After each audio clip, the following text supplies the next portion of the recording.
Hello and welcome to another video. We're going to do something just a little different today. Now, in keeping with preparations for Chinese New Year, I am attempting to make a dish called Lapis legit. This is my first time making the dish. It's a complicated dish and I will probably mess it up.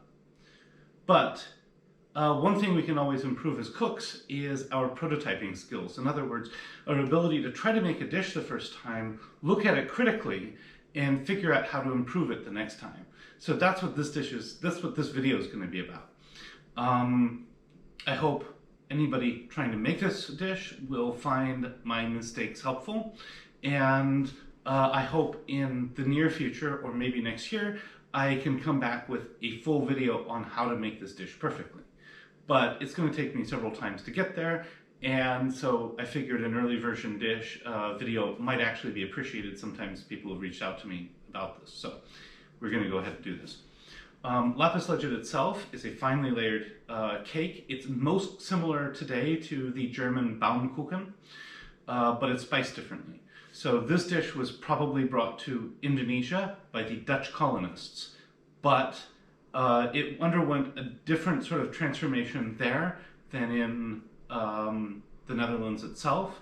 And in the Netherlands itself, the equivalent dish was changed dramatically, so that instead of fine layers that are browned on the top, it's different layers of different colored batter. In some respects, in that regard, the Dutch version is more influenced by the Indonesian general kue lapis tradition than it is kind of resembling the early versions of this dish. Now, kue lapis is a little different. Kue lapis is a general term for layered cakes in alternating colors. So we're going to go ahead and make this. One other note I have to make is that this dish is a celebratory cake. It is typically quite expensive in Indonesia, and in the Chinese Indonesian community, it takes a centerpiece in Chinese New Year celebrations. Partly because Chinese New Year is a celebration of prosperity, and consequently an expensive cake is part of that, but also because the fine layers there then give meaning to this idea of layered luck and layered prosperity and that sort of thing. So as I say, I'm going to go ahead and make this. Probably won't succeed this time, but we'll go ahead and be able to do a process post-mortem at the end, or a process retrospective at the end, and a product retrospective at the end also. So I'm going to go ahead and measure out the ingredients and then we'll get started. This will take a long time, and I might be back tomorrow with the retrospectives if this takes all day, which it might. So the first thing we're going to do is we're going to make our spice mix. And the almost universal aspects of the spice mix are cinnamon, nutmeg, and cloves. Very oftentimes cardamon is used. Sometimes they oven roast it first, and I'm not going to go ahead and do that today, but it could be done. And sometimes star anise is added, so I've added a little bit of that. Some people also add vanilla powder. I've decided to add that differently. Now, yeah, so that's the spice mixture. Next, we'll do the wet ingredients. We have butter, a fair bit of it. This is 175 grams of butter.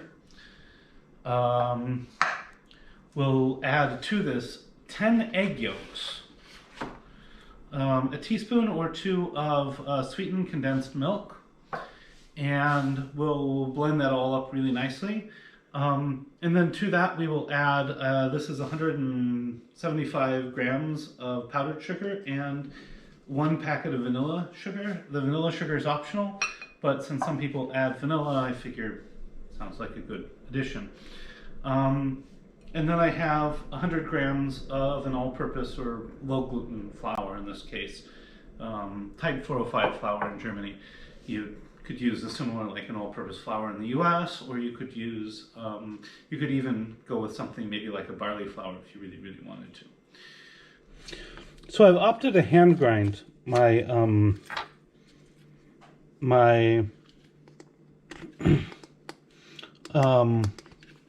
spices here.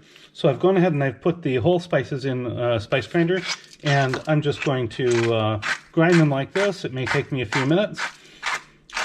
When I get back, I will add the other spices here, and we'll go over the proportions. Basically, I've added about a teaspoon worth.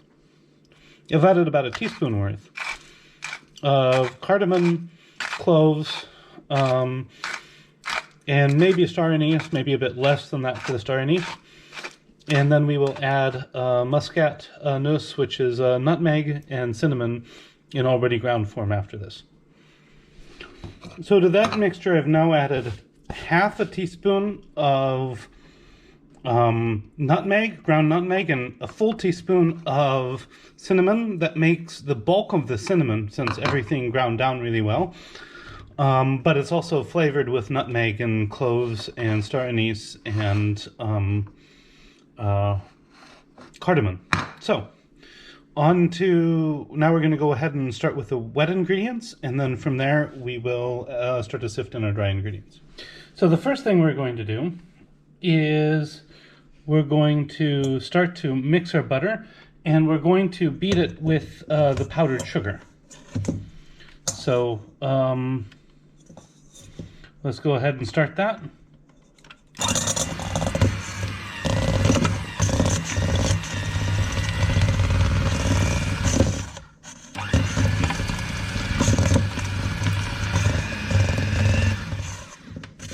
Now time to add the powdered sugar. We'll beat that all in.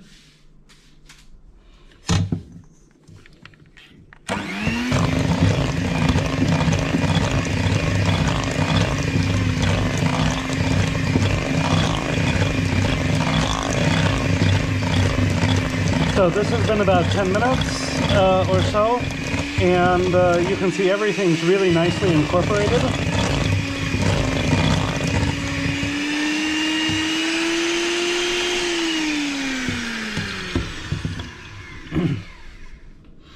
And I think that looks kind of light and fluffy, so we're going to start adding egg yolks in one at a time. We're going to make an emulsion, which we will continue to beat until this is ready. Now I've gone ahead and added the vanilla sugar already, so we don't have to worry about that.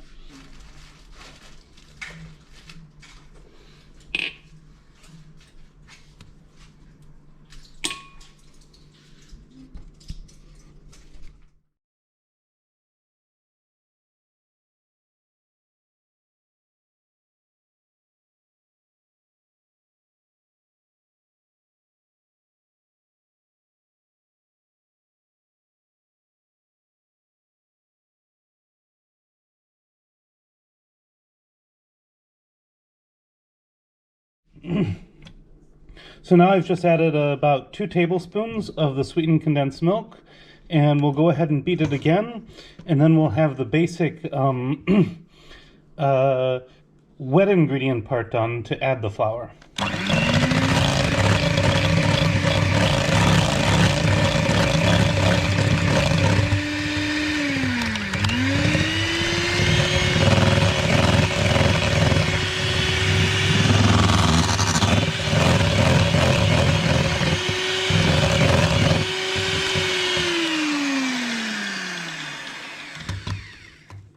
So I've added my spice mixture and my powdered milk to the flour, and now I'm going to sift it on here and stir everything together with a spatula.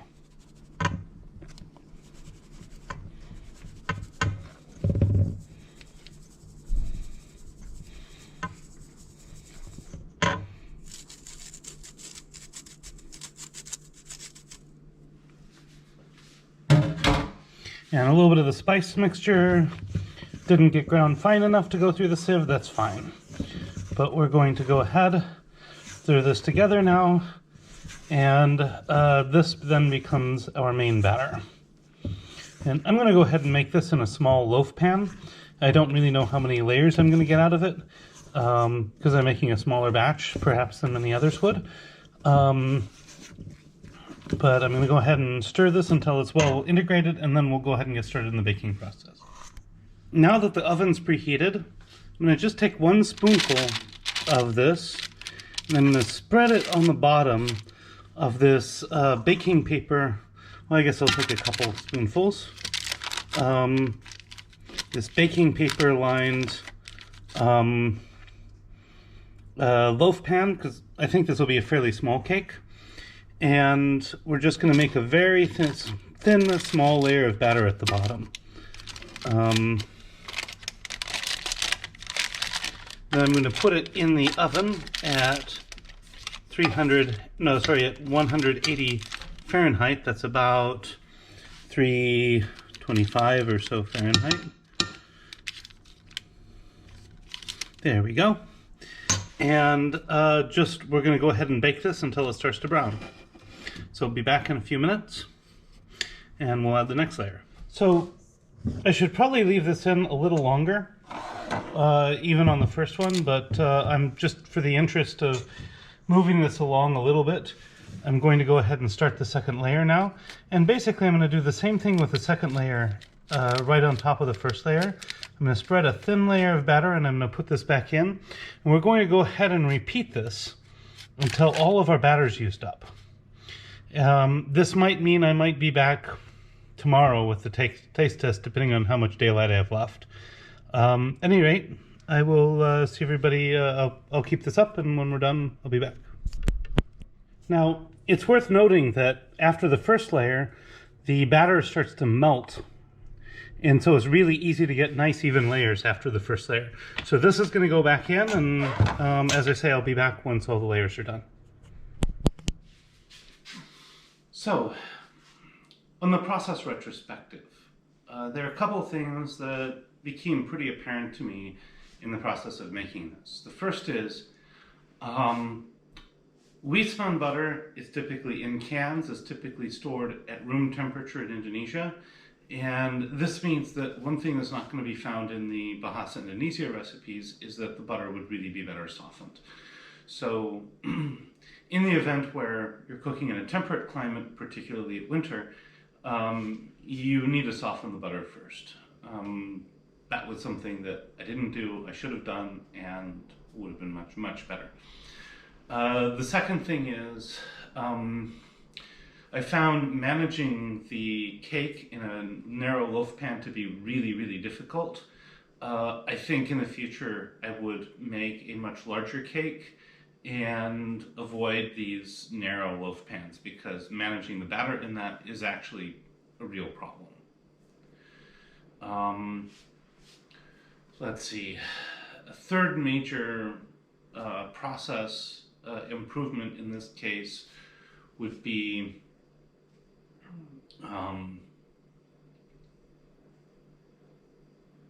well, actually, I can't think of any other process improvements. I think those two would be the things that I would focus on next.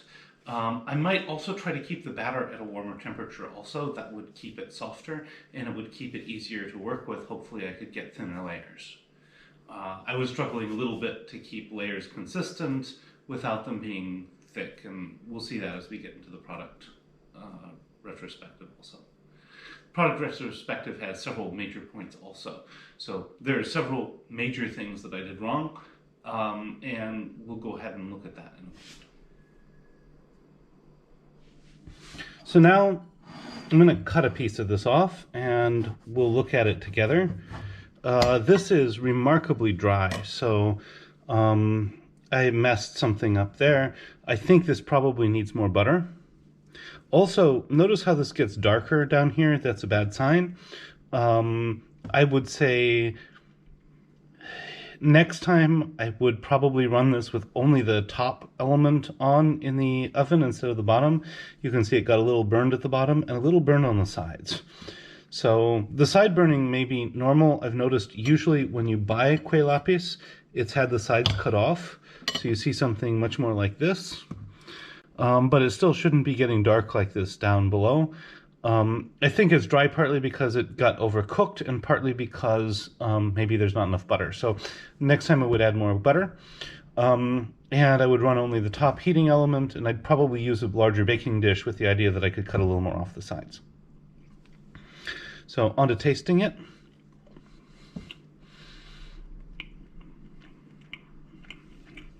Flavor's nice.